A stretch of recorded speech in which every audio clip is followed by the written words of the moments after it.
Episode 74 of the Sports Marketing Machine podcast. I'm your host, Jeremy Nizer. Today, I sit down with Heather from Destroyer Promotional Products and Destroyer.rocks to talk about merchandise. This is an action-packed episode. If you want to sell more merchandise this year, this podcast is for you. We talk about 10 things that you should do that will help you increase your sales. Things from inside your arena or ballpark, things you should do inside of your actual shop, what you should do online, and so much more. So if you're in merchandise or you're part of the marketing team and you're helping push merchandise, this episode is for you. Here we go.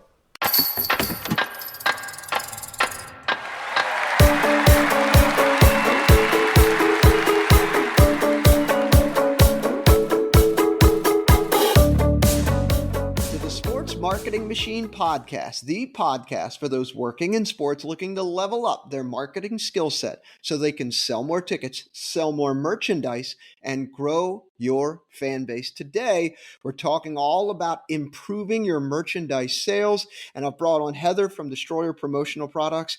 Welcome to the podcast. Welcome back to the podcast. Yes, second time's a charm. Yeah, so you are my first second-time guest. Wonderful, fantastic, excited to have you today. But we're going to talk about 10 quick tips that teams can implement and do to improve their merchandise sales. So let's start off with the first one, inventory related. So go ahead and take it away. Inventory obviously is going to be your number one. You're going to want to make sure that you know your inventory, and it's not just simply knowing how much you have on hand, but it's knowing how much of each style that you have. For an example, if you have 5 logo shirts and they're black, white, orange, purple, how many do you have in black? How many do you have in white? How many do you have in purple? The size breakdowns of those, because those could be your miss holes. You could be completely sold out of large blacks and have every other size available, but clearly you have more demand for your large blacks. And every single time somebody goes to pick one up and they can't find one, it's a lost sale. 70% of your customers are, 1, not going to ask for help when finding a size. 2, they're not going to order it online and come back and get it.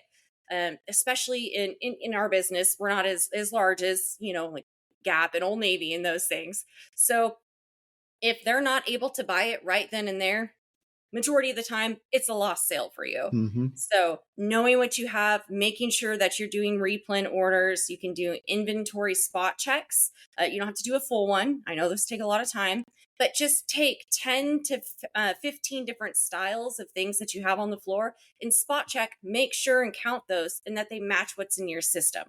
Again, anytime you have to refund somebody for an online sale because you don't have it in store, absolute bummer. Mm-hmm. Another key thing that you want to do is partner with a company, like us, shameless plug, that can get you your replen orders in as little as 7 to 10 business days.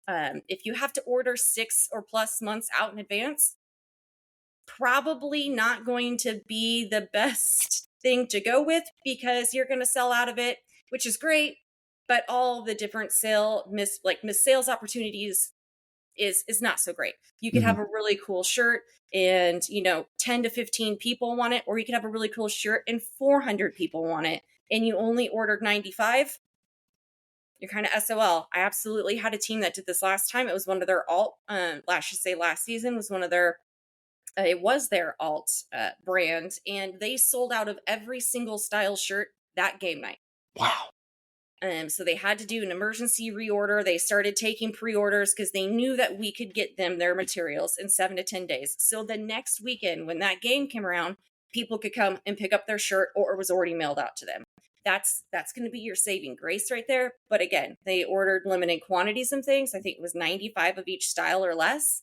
And again, one game sold out. So always take chances on things, but make sure you know. If you're having broken inventory and you don't want to re-up it because it's just gotten kind of stagnant, know that, move it to clearance and move it to sell. Understand that clearancing out and putting something on sale isn't driving people into the store. Just don't make the mistakes that Gap honestly made. I've worked in, well, not to throw them under the bus in any way, because loved working there for the company. But the customers were trained to expect a sale they would come in and they'd be like, oh, this is full price, and be like, yeah, and they'd put it back on the rack. I'll come back in 2 weeks when it's on sale. They weren't wrong. Majority of the time it happened. So don't train your customers to expect a sale. Train them to understand that these are limited quantities being made. This is an exclusive product. Get it now, because we probably aren't going to get it back in stock. And if you don't buy now, your size might not be here in 2 weeks. So just doing things like that. And then when you understand your inventory and the amount of styles that you have inside of your SKUs, it's easier just to keep line of sight of what your customers are buying. Are more extra larges and larges selling, in mediums and things? You're looking at your kids, your women's and your men's. And so when it comes to doing ordering the next time around, you can make sure that you order 35 large instead of 15 large, because you sold through so many so fast. You're taking that pressure off of you and your team, and it helps. You're able to densify your floor better, and make more money, Mm-hmm. which is the good thing. You used the word line of sight before we get to tip number two here. What does line of sight mean in the merchandise retail space world? Just having you want to keep a line of sight on what you have. So an easier line of sight, if you have too much stuff and you can't figure out what it is that you're looking at, it's not perfectly lined up. I always I compare it to when my dad used to take me to the firing range, Mm-hmm. and my line of sight was my clear targets. So think of your clear targets, what you're shooting at, what you're focusing on, and what you're trying to hit is your clear line of sight. So Got it. Okay, that makes perfect sense. Uh, redneck, I know. uh, all good, all good. So, tip number two: your retail space, regardless if you've got a spot that's really small or you have an enormous building, you have to understand your retail space, right? Yes. I mean, you can have a hallway, you could have it set up NASCAR style or concert style, but just understand what you're working with and how people shop. When you go Next time you go shopping, any of the retail managers or buyers out there, think about what you do and how you shop. Take note about how you shop. I want to touch this. I want to see this. It doesn't matter if I touch that. Just looking at the design works for me. You want to put things forward that customers want to touch and feel so they can buy them more. Shirts, 100% of the time, people want to touch and feel them. It's Mm-hmm. just a thing. They want to know how soft it is, if it's a scratchy cotton. Is it going to shrink when I wash it? Just those tactile things and interactions with the product can increase your customers' sales exponentially. Mm-hmm. I was working with a team that was doing it concert style. They set up just tables and just had the grading behind them and had the shirts, and they had boxes of shirts that they would just hand people. The best year they did again was 130. I took a hallway and I set up some rolling Z bars and things like that, and allowed customers kind of shop it and give it a little bit more ease there. Mm-hmm. I mean, we jumped up to over 400. So the absolute most important thing is for the customer to be able to touch and hold it. If they pick it up and they're carrying it, 90% of the time they're buying it. Mm-hmm. But if they can't get to it, if the line's too long, they give up. People don't want to wait these days. Under the merchandise, the visual retail space here, like like visual merchandising, how are you displaying things? Are you having things that are a little bit more, and this is tip three, a little bit more expensive in certain spots versus cheaper in others? How do you kind of merchandise things from a visual appeals perspective? This is something that I have spent when I was working for a larger company, and I was kind of explaining to you earlier. It was a 6 month long training process. So there's so much that goes into it. Nobody should feel bad if they're not an expert in visual merchandising. Trust me, I'm not a creative soul in any Mhm. way, and I loved those VMM guides that we would get. They were so helpful. They helped with all the inspiration. I can't begin to tell you there. But displaying your top revenue drivers up front along with some lower items can help offset those costs. Creating maybe a player's corner for your more expensive items. Typically, the more expensive items you have are going to be what the players are wearing. It's going to be that name brand. It's going to be the top of the line and stuff Mhm. like that. When it comes to your logo shirts and things, you have a little bit more leeway there. So you can roll them, you can fold them. You don't necessarily have to have those hanging. You can just have a simple display that shows the logo shirts, and then you can keep. I mean, if you're doing the NASCAR concert style setup, you can keep those in the boxes, but you can easily display kind of just the different color options next to each other with a photo over it or something. Just maximizing the space that you have is going to be super helpful. Making sure that you're showing off the new shirts, the more Hmm. expensive shirts, and letting people see those really cool, fun ideas is going to be what's going to help drive that for you. So the visual merchandising can be in a few different ways. Mhm. Signage that says, "Hey, wear what the players wear. This is new shirts. These are kids section." Like having dedicated signage that actually explains what they are. That really helps drive more sales. Signage is absolute key. Making sure you can communicate what you're trying to do or what the product is to the customer without having to, again, they don't want to talk to anybody majority of the time. They want to come in, they want to grab it, and they want to go. Shopping has just changed landscape wise to that. Customer service in that regard is a dying art. Hmm. Um, but when you're dealing with, especially at a sporting event, you're having anywhere from 1,000 to 10,000 people in a 2 hour period. That every single day for a retail manager at a sporting event is Black Friday. Hmm. You're all hands on deck. You're running around. Some people, their storage stock rooms, if they are lucky enough to even have one, are two or three floors above or two or three floors down. You're doing stairs. You're taking elevators. You're using bakers racks. You become the ninja of retail just Hmm. to try to make it through a 3 hour period. Yep. So it's vitally important just to make sure that your signage is clear. You have things merchandised visually easily for the customer to see what they're looking for. And we'll get into one of the tips is your back of house or your storage space, which comes down to helping the ninja running the floors, I should Yep. say. We'll get Yep. to that. Yeah. So also under the bucket of visual merchandising, having like 20 items for $20 or less near checkout, is that fall in this bucket too? I would mostly say that that's more of a driver that you would try to do. So when you're looking at your KPIs, these are your I'm like brain farting right now. Key But performance indicators. Yep. known performance indicators. Sorry, key performance known performance indicators. But that is going to be where you're adding to the bag, where you're driving your average Hmm. transaction. You're building the bag that way. Got it. So you could have your normal sale be $25, but if you have these little add-ons around your checkout area, someone would be like, "Ooh, that's nice. Ooh, somebody would like this. Ooh, that's only $5 or this is $4." But you take that $25 transaction and you've bumped it up to 50.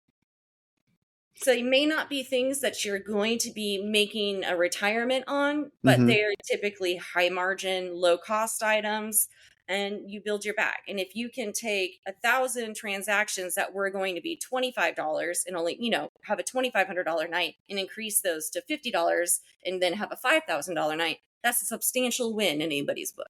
So, So tip four here is driving the KPIs through building the bag. So I know we're kind of going out of the order that we had listed out here just to yeah. get ourselves prepared, but building the bag through driving some KPIs. Anything else you want to add on tip number four here? You want to set those goals. You look at your year over year goals, make sure you're tracking it every single game. While they might have a different theme, you can go game 1 through game 28 or 56 depending on your baseball, those four souls. um and you just compare it that way. Obviously your theme nights and things might skew the amount of sales that you have, but you can look at, last year we had an average transaction rate of $45. We're going to goal ourselves for larger. Then you have a team meeting. Hey guys, we're really trying to build the bag tonight. We've got a brand new shirt that we want to push, or we've got these new novelty items in that we really want to use to build the bag. You can do team meetings around that. And that's where you can look at your average transaction, which is your AT. You're looking at your UPT, which is going to be your units per transaction. You can look at your SOT, which is going to be your sales over traffic. You'll look at your conversion, which is your transactions over traffic. And you can look at your where and how you calculate your traffic. For me and what I've done, because when you're at a sporting event, it's so hard to do. Hmm. Look at the turnstile actual scan tickets, and that's your traffic for the Hmm. evening. while yes, they may have sold 5,000, only 3,400 people scanned in. So use that number because those are the real actual footsteps. Not many people, you can't, if you're in an arena and you've got booths set up everywhere, there's no way you can set who's coming in, who's coming out. You can't set those trackers. Just use the entire arena in Yep. general. I Yeah, mean, that's they're there to watch your team. That is a captivated audience. You can count them all. that average order transaction or average order value, however we want to describe it, that's so important because a lot of teams are looking at per cap. Well, how much money did I make off of each person that came to the game today? In Mhm. your mind, and the merchandise, that's only a part of the per cap's got everything in food and tickets and what have you. Your average order transaction or average order value says, for everyone that came in here, every order was $42. How do I get it closer to 50? Because you've got goals to hit, just like the group sales guys, just like the ticket sales guys. Everybody's got goals to hit. So, which leads us to our next point, point number 5, competitive pricing. So if you're a sports team and you've got other teams in your market, or you're selling similar things as other teams all across America, how do you set your prices to be competitive where you're making money while you're also not like gouging the client? I mean, it's just simple market research, just taking the time to go through it. Everybody has really unique, fun ideas. It's great to run with those ideas. Talk to your producers like us, reach out to us. We can get you quotes and pricing on it. Um, then take that and calculate. I mean, I like to stay around a 67% margin when I'm doing retail, to be honest, and figure out what it is that you need to sell that for. Is it realistic? Is there something similar like that that's happening? A great example is you can look at jerseys, right? Uh, you can take a football jersey. Everybody knows the NFL. You're looking at those things and they can be $195. We're not probably going to be getting that at some of our more independent style leagues or semi-professional leagues. So then just go down a league. What's the next league selling theirs for? And just look at the overall competitive genre. And then you've got to take your cost and you got to price compare it. And that's when you start bidding against different competitors within your own market. So if a competitor A is quoting you $56 for these jerseys, these replica style jerseys, and competitor B is saying it's going to be 62 and competitor C comes in at 48, that's when and you're looking at what are they made out of? Are they Mm-hmm. made out of the same materials? Are they the same weight and things? Because yes, somebody could come in and say, well, I can do this for you for $38. And you're like, wow, 38 versus 56. Mm-hmm. But then you get it and it's like the practice jersey that you used to wear in elementary school gym class versus what they're actually wearing, on the field. There's some difference. Huge difference. Yep. While you're thinking you can charge $125 for this, the reality is you're probably only going to maybe get 60, 70 out of it. So it's Mm-hmm. not the quality that you're looking for in order to get that maximized benefit. So it goes into spending some time and doing just that market research. And that's why your retail people are so important. And it's critical to have these conversations with the people that and the producers that you're working with. That's a great segue into tip number 6, buying. You do the market research to figure out the price points of the things that you want to sell, but then you've got quotes from 6 different vendors. Some are within a couple dollars, like you had mentioned, and some are like $20 off. At that point, do you ask for samples? Like, what do you do to make sure you don't get stuck with a dud? Absolutely. You can ask for samples. Not everybody has samples on hand. Some people direct ship to customers. I mean, I know that what we do is we try to pull some products for all of the customers that we're working with. We get maybe one or two extra made. There's always a PPS that we do that we send to our customers to approve before we even go into mass production. Um, and so we get those things after everything's been shipped to them. We get a shipment a couple of times a year with these items, and we try to keep them all in hand. But when we're at our trade shows, that is the time your buyers need to be at any and every trade show that there is so that they can get their hands on these things and touch and feel them. That's going to be the best way for them to touch and see and feel all the different items and materials, because it's so hard. I could send you a box of 35 different items, and another vendor is going to send you a box of 35 different items. Then you got to keep track of where they all are. You're sitting there and it almost gets too complicated Mm-hmm. when you're going through those different steps. So having a real specific idea of what you're looking for and it narrowed down to two different people and going that direction, then it's easier for us to be like, I can absolutely get you a plush blanket and a couple of these hats to look and see and try on and feel. And then they can make easier decisions that way. Yeah, that makes life so much easier. You're touching and feeling, you're having conversations, and then you, destroyer, are probably writing down. Jeremy was asking about this. Send him a quote about X, Y, and Z. But Mhm. I know now what it is, and I've touched and feel it. And maybe as the team, I work for a team. I write down, hey, I talked to Heather about this. This is great. So people who work in sports oftentimes go to other sporting events. Does it make sense for us to kind of write down other items that we see that may be like, hey, maybe this is something cool that I could sell, or take pictures of it and send it to vendors? What is that? Is that good practice?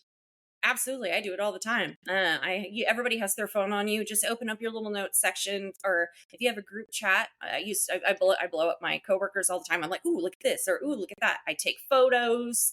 I send them things. I'll be sitting and watching sports events on TV, the NFL draft, for example. Me and all my coworkers were sitting and watching the draft, and we'd all take different photos of different things and send it to people and be like, that's cool, or let's look at that. That's a fantastic idea. How can we make that our own? Just different ways. We're constantly looking at things that we can do to improve our products. But again, we're a small, local, US owned company. And so there's only four of us and we can only watch so many events. We love it when customers ask us, can you do this? This would be super great. Sure, let's look into it. We can absolutely try to Mhm. figure out a way for us to go about getting that put together for you. And I think when you do that and you've got an actual partner that you are able to bounce ideas off of, rather than this transactional relationship, it's definitely a lot more of a relationship, and you're helping, and you want to see teams succeed and the wins, and what have you. But I think the other part of this is that organizations like you are working with so many other teams. So if a team calls you up and says, hey, what's selling really well in merchandise, you can spit off 32 different things because you know exactly what's selling really well in some markets versus other markets, and attendance and all these different things. Because this is what you do for a living, right? Yeah, and you'd be really surprised. I mean, we have a team down in Florida that's kicking some booty right now in hockey. Congratulations to them for their win last night. They ordered some plush blankets, for example, and you would never think that a plush blanket, because ours are huge, 50 by 72. I mean, they fit you if you're 6 feet, super thick and soft and all that jazz. You wouldn't think plush blanket Florida top seller. Uh, Absolutely. They sold through them so quick. We had to do a rush order to help them refill them to get through the season and everything this last year. So even though you might anticipate it not being a good seller, if it's that nice quality and if people like it, they're going to buy it. They make great gifts. So it's really hard to turn down just a top seller because you think it may not work well in your market. Yep. Yeah. Sometimes it's worth just giving it a try. Yeah. Tip number 7, back of the house. How do you keep things organized in the back of the house on crazy days? This is probably one of the most critical things aside from knowing your inventory is maintaining and organizing your inventory. This is where your clear line of sight and knowing where you can get in and out of comes into play. I learned through my many years of retail and working was you always have your top sellers towards the front of the back of house stockroom door, so it's easier for you and your team to go in and to grab those. You want to make sure that you have properly invested into the organization and maintenance and Mhm. uh, I should say storage of your merchandise. So you mean like making sure you got racks and making sure things are organized. Otherwise, just don't throw boxes against the wall and hope for the best. Yeah, you're going to want baker's racks. You're going to want utility carts, especially if it's in a closet or an attic or anything in those. If there's little furry friends and creepy crawlies, Mhm. cardboard is your worst enemy when it comes to storage. Tons of little critters and creatures like to make their nests and things out of those. And that can quickly ruin an entire box of merchandise for you before you know it, and then you're having to replace it and nobody is excited about that. So just ensuring that you're investing in your back of house storage if that's something that you have to do. Um, 100% all the way. Just make sure that you're protecting your investment is the best way that I could put that. So do you recommend, like, Amazon's probably got some good carts and some carrier things and some industrial things. Uline's probably another good spot to buy some of those things. Are those the two places where someone's kind of getting going, you send them? Yeah, I've bought a lot off of there before, and I know in some of my other companies, honestly, we bought a lot off of those as well. Another sad, unfortunate thing is that there are a lot of box stores and other brick and mortar locations that are going out of business these days. You know, you see it all the time. You can look and try to see who's going out of business in your area. Sometimes they post on Craigslist and Hmm. things. Um, Going and taking advantage of those locations going out of business and closing. I shouldn't say taking advantage of, but Yeah, they're selling some of these display racks and what have you at a discount. yeah, just go for it. Another great thing you can do is if you are working with name brand companies, a lot of them, just for example, like CCM, Nike, Warrior, a lot of those companies actually want things displayed in a specific way. You can reach out to them. Sometimes they will send you actual displays that you can use in your store at no charge to you, which is always fantastic. So it's just looking at those options, reaching out to them. It never hurts to ask. The worst they can say is no, right? And then Yep, you're back to where you already were. So correct. just ask and then just look around. The more affordable you can do things, obviously, the better. I'm there all the way. You can get super fancy with baker's racks that completely fold down and just stand into a straight up and like upside down T, and then you can fold them out and they lay flat. I've had those before at different places that I've worked in. While yes, they are amazing because they completely fit together perfectly, I want to say they were a good $1,500 a piece. Not necessarily everybody's out there making that investment, Hmm.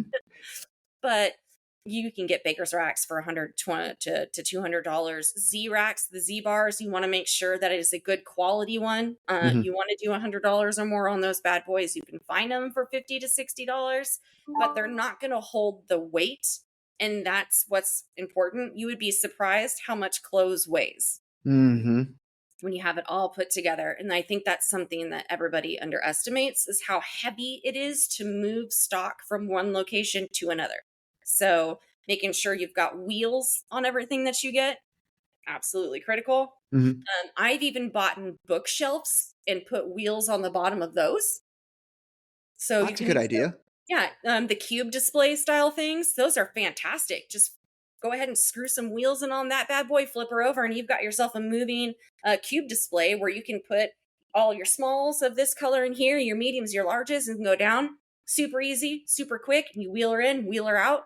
So, yeah, Man, you get really creative on how you're organizing things back of the house to make it easier for you because on the day of the game, things are crazy. Like you said earlier, it's like Black Friday. You're just running around like a maniac. So yeah. got to make it easy on yourself. All right, tip number 8, sales tracking. We talked about known performance indicators, KPIs, and what have you, and we talked a little bit about some of this. You want to hit anything else on this one here? I would just say make sure you're creating a spreadsheet and make sure you're just tracking them again year over year. You can use that for your sales forecasting when you're doing your budgets and things next year. It's really important to understand that. You can use it to help you understand payroll hours. You can look at it and see, hey, we've got games in November, December, January, February, March. Our attendance is usually busier in December. It's a little bit slower in November around this time. So instead of having 6 people on the sales floor, maybe I only need 4 people. Then you can also use that to track. You can look at when somebody is doing stock work and you have new product coming in, you can track how fast they're processing those units and things. I'm getting 1,500 new units in. It takes my team of 3 people. This person can unfold and register in 100 shirts at a time. So I have 3 people, it's 1,500. So I need to do at least 2.5 hours of stock room allocated for payroll. You can do all of these things. And that's how major businesses go about doing it. It'll save you from overpaying. And then honestly, what nobody wants to waste money on payroll. And the last thing is you want to do as a manager or a business owner is walk by one of your stores or locations and you see somebody sitting there on their phone. Mm-hmm. If you've got time to lean, you've got time to clean. I mean, Yep. are all your sizes on the floor? Is everything folded and displayed correctly? There's not a single down moment or time when it comes to a game. And I think that's critical to understand. So it's looking at where your payroll is going and how it's being spent and who's doing what when they're supposed to be doing it. Obviously, that breaks down to the manager on the floor, making sure their team's doing the right thing. But it goes to hiring in that regard. So, Yep. Next tip, let's capture some customer information. That's huge. As a marketing guy, that is absolutely important. Imperative. We got to collect as much information as possible. But you're saying, hey, let's do this inside of the store as well. oh, absolutely. If you're not gathering customer information inside of your store when somebody's checking out, you're honestly you're hurting yourself, but you're also hurting your ticket team Mm-hmm. because you can share that information with your ticketing staff. It's hard for them to track. They know who the season ticket holders are. They know who the people are coming back time after time and time again. What's hard for them is the single ticket Mm-hmm. holders. The people that, oh, I was just in town, the walk-ups and all the stuff like that. If that's the information, how many times have you heard somebody tell you, "Oh, I loved coming to these games. I haven't been in 10 years." Mm-hmm. Dang. You mean you're telling me I've had 9 years where I've missed out offering you sweet deals to get you back and through my door? It's Mm-hmm. because we didn't know how to contact you. Yep. In a great way that you can do that, you can look into your POS system and see if they do have anything to offer you as far as a rewards program goes. I know Shopify does that. You can track and create that. Lightspeed is in the process of developing a loyalty and rewards program. I I actually want to say it's launched now. Not 100% familiar with it. I was only starting to play around with that one. That you can take and you can have somebody just have QR codes, back to that signage again. Mm-hmm. Want to save 10% on your purchase today for first time people that sign up? Go ahead, scan this QR code. They put their information in, they put their email in, their phone number in, and then they're going to get 10% off their first purchase. And Mm-hmm. then they'll start getting points for every dollar they spend. They'll get 1 point. After 500 points, they get a $5 reward or Mm-hmm. something in that regard. Season ticket holders, it's so frustrating for them and it can take up time and slow down the line when they have to prove that they're a season ticket holder. They got to dig out a wallet or bring up their phone and bring up a card or something. Partner with your ticketing department, have their information already in your system. And so Mm-hmm. when you are you a season ticket holder with us today, you're asking them if they're a season ticket holder. Oh, that's great. You're going to save 10% on your purchase anytime because you have season tickets with us. Mm-hmm. People overhear that in line. They get excited about that. They ask about it. But you bring up Joe Bob's name, bring up all of his stuff, 10% is automatically applied to every single thing, and he's out. Yep. Not having to go and manually adjust anything. Your season ticket holder feels special and rewarded. Their name's in the system.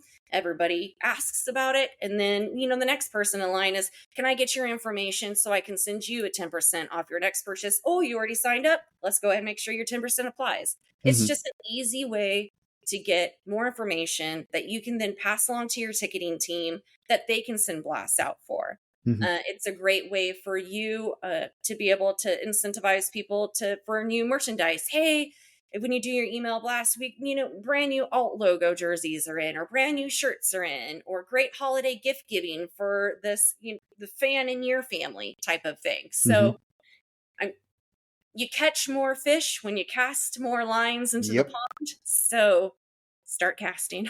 There you go. Collecting information inside of the four walls of the ballpark or arena are so important. Absolutely, from a ticket sales side. But if you've got your merchandise team also helping to this, it's like everyone's pulling on the same line here. Everybody's helping because oftentimes, and I see this, is that teams forget to promote the merchandise side of things.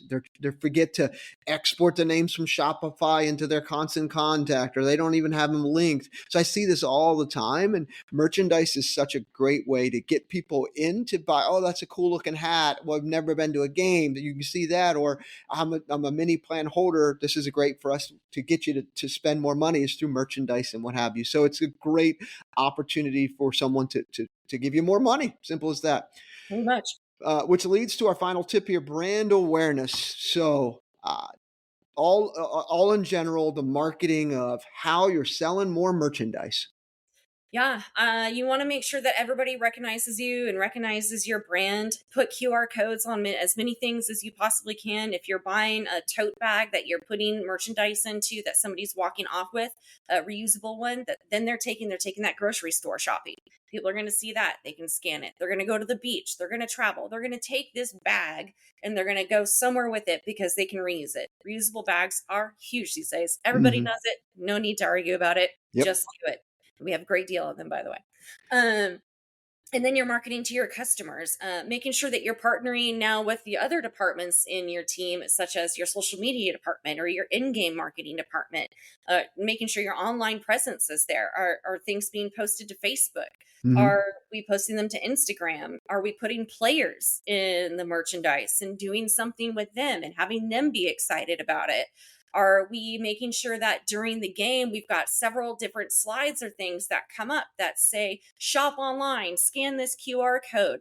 It's a great opportunity for you to be able to create a seat side delivery program.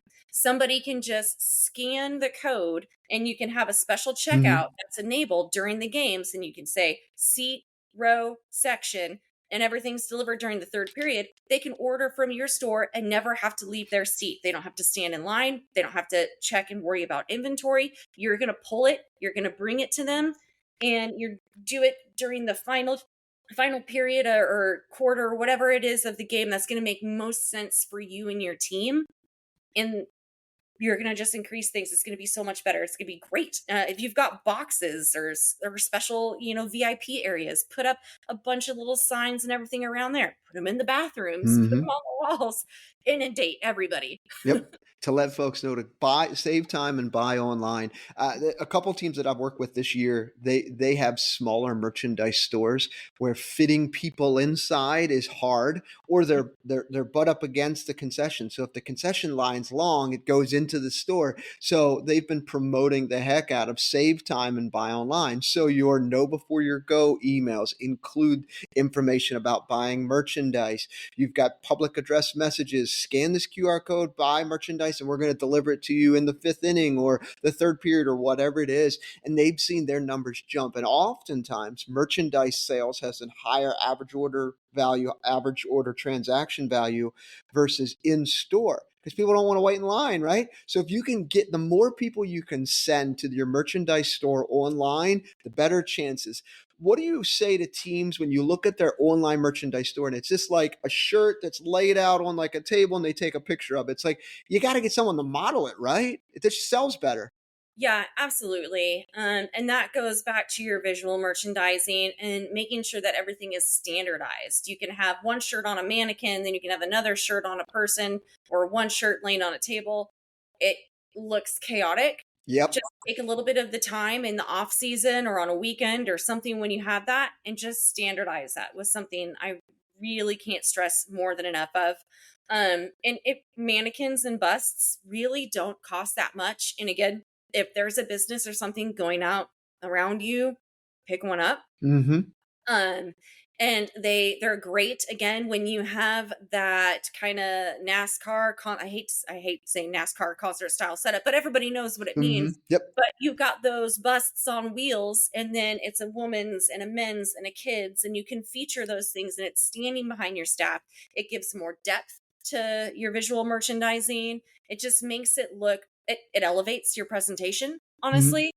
And people like to see the form and the fit.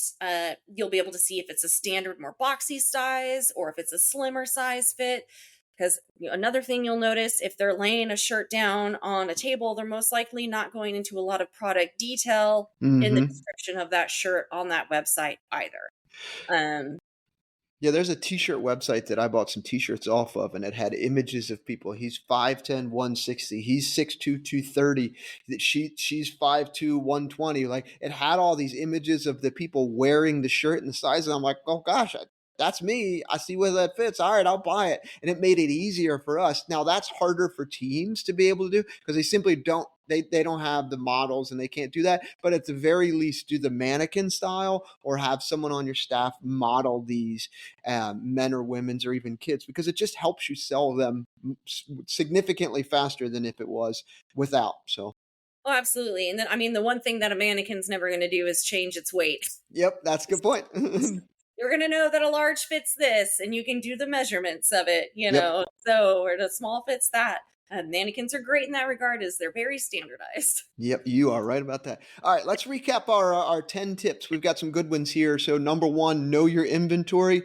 So if you've got some items on the floor, just got to spot check and count some of that stuff, because you might be selling out of some things without realizing it. That says, hey, this black shirt, short sleeve is selling better. We've sold out all of these versus these other ones. So you got to spot check some things, right?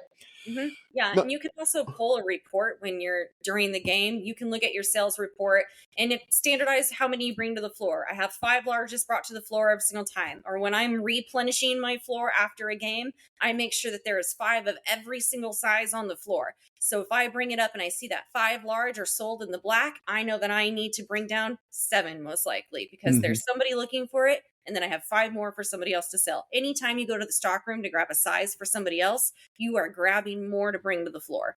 Yep. Number two, understand your retail space and how to best utilize it. So Uh, that's pretty simple. Like just understanding how you're laying it out, signage, and some of those things, right? Sorry to interrupt. no, you're good. Yeah, just understand the space that you're working with. Talk and see if there's any other different areas that you could work with. If it's a super small area, are there 2 super small areas that you could maybe split these things into? Uh, and just make sure that your top drivers are present in all of those places.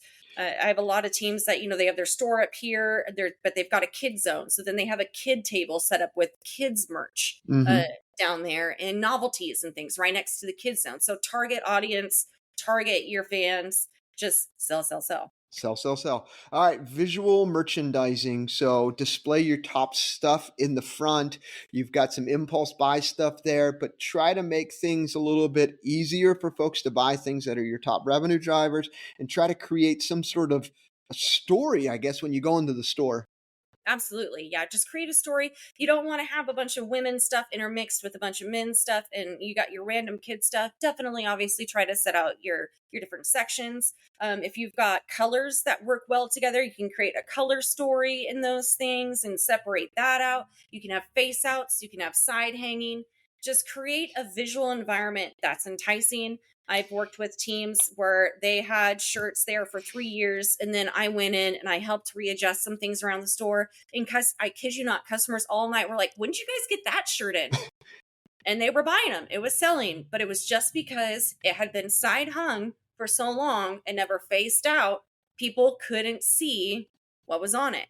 Yep. So you should be visually merchandising and changing up your store and its displays a minimum of, I mean, if you're open year long, once a quarter, Mhm. but especially after the holidays and the spring and all those different things, change stuff up to the season that is happening in the story that you're trying to get across. Perfect. Next point number four, we're setting some prices. Let's do some research, right? Yep. Just make sure you're constantly looking and seeing what other teams in your league are doing above, and then all the way up to the top.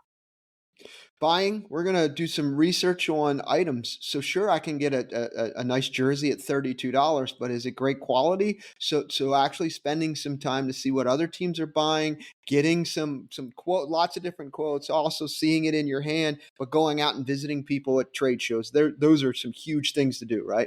Absolutely. And everybody, it's a small world, especially when it comes to sports. You and I know this. Mhm. It's okay to call up one of your other teams in the league and be like, "Hey, I saw that you guys were giving away these youth jerseys the other night and the internet was going crazy over them. Who did you buy those from? Did you like it? Did anything go wrong?" Ask them about their buying experiences with who they're working with. And it's a great way. Maybe you're already working with that company and you didn't know. You'd only been buying promotional from them and you didn't know they also did retail or vice versa. So just making sure that you're talking. The AHL does a great job with having actual retail buyers meetings where all of those people get together and discuss what they have bought and the perks and the downsides of the companies and the things that they work with and the quality of the items. So It might even behoove you to league wise, just get your guys' buyers together and everybody just have a once a month little quick chat where they talk about the wins and opportunities that they had and how they can help each other become, larger and grow. Because the more that each team grows in the league, the more the league itself grows, the more premier it comes. So, Yep. yes, you're out to bolster you and your team, but if you can help elevate your entire league, that's going to be fantastic for all parties involved. No doubt about it. All right, number 6, back of the house. You got to keep things organized, spot check things, make sure you got stuff in the back organized where you can even make it easier for you. We talked about not leaving stuff in boxes. We talked about taking a look at Craigslist or even Facebook Marketplace to see if there's some things that people are selling that are going out of business. Just keep your eyes peeled for things like that, right? Yeah, absolutely. Just constantly look at stuff, even if you don't necessarily think that you need it now. Think, how could I use that in the future? Because if it's a spot on deal, snag it. And I'm sure there's some way that you can use it and actually make that a worthwhile investment in the moment in time, because you'll get something in there and be like, oh, I could do this with this and this with this. Again, a bookshelf and putting wheels on it. You'd be surprised. Yep. Sales tracking's tip number 7. Keep things organized and understand you've got goals you want to hit. You're sitting down with your team before and you're talking through, hey, here's the item of the game. Here's the things that we're trying to do, just so that everyone's on the same page and everyone's kind of shooting at the same bucket here. Yeah, you want to find the money, right? Mm-hmm. If you're not hitting your goals, why aren't you hitting your goals? Are your average transactions down? Are your UPTs down? Is your conversion down? Are you only converting 10% of the people that walk into your stadium? Why is it? Is it because your price point is too high? Is it because you don't have the sizes and inventory available for the customer to buy? Or is it design? They don't see anything that they like. So how can you find the money and drive those KPIs? And then this moves to number 8, knowing driving KPIs. So having some add-ons, doing some team goals, competitions, those types of things, right? Oh yeah, you can do bingo, you can do team competitions, you can do all sorts of fun stuff. But just really having your top sellers at your register, having helpful people on your sales floor, making sure people are being asked, are you finding everything okay? Again, it's going to save you time. In the long run, it's going to make you money and your customers are going to be a lot happier. Number 9, let's capture some customer information. You got to do it. Yep. CIC. Anybody that's ever worked in retail, it's something that's constantly going to be hammered is CIC, get that customer information, because that's how you send out blasts about your holiday specials, about your spring specials, any sort of summer, Christmas in July, summer events, or anything that you're going to do that way. Mhm. And then you're helping your ticketing staff as well, bolster and create their opportunities to get more, single game holders in, or they can send out packages about people, letting them know about the partial ticket packages. We saw that you came to 4 or 5 games last season. Did you know at 6 games you qualify for a partial ticket package? Mhm. It just helps everybody in the long run.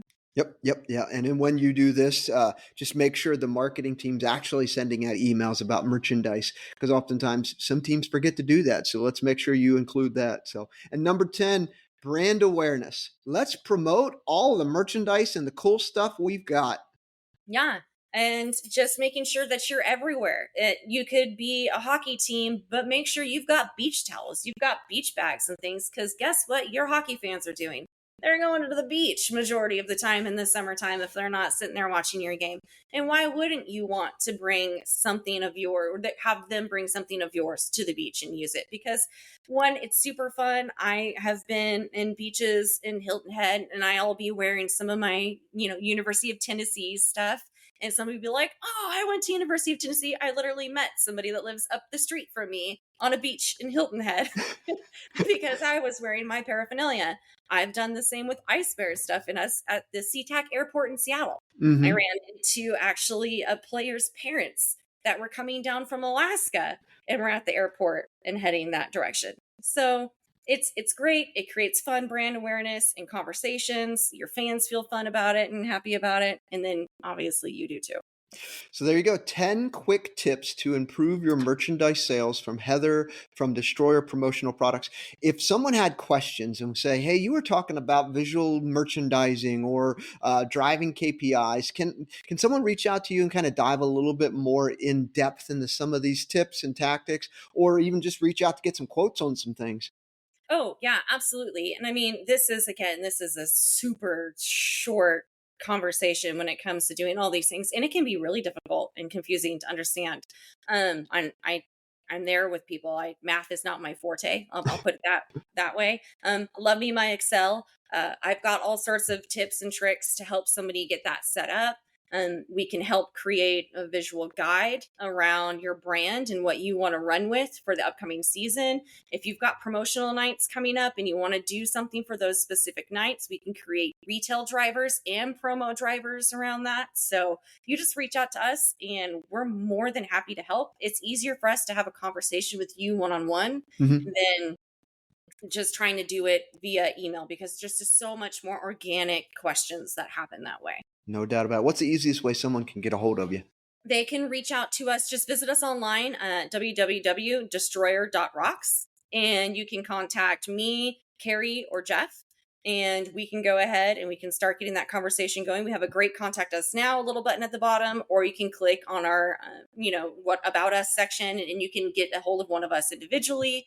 But absolutely, you just reach out to us anytime. And you're here just to help teams sell more merchandise and give away better products for their promotional givers. Really just help elevate teams and make it so their fans are coming out, they're buying more tickets, buying more merchandise, and everyone's happy, right? That's what you're here for. We literally want to rock your brand. Uh-huh. Yeah. Love it. We want to make sure that you are doing amazing. When you're doing amazing, we're doing amazing. Everybody is super excited and happy. And then Jeff would do a really weird Gene Simmons tongue thing that I'm not going to Well, imitate. thank you for saving us for non the Jeff Gene Simmons thing, but appreciate you dropping so much knowledge. Strongly encourage teams to go back and re-listen to some of these specific tips. Maybe you want to dig in a little bit more and reach out to Heather and the team to be able to ask a little bit more about some of these tips. But just appreciate you coming on the podcast for the second time and sharing so much knowledge. Yeah, absolutely. Anytime.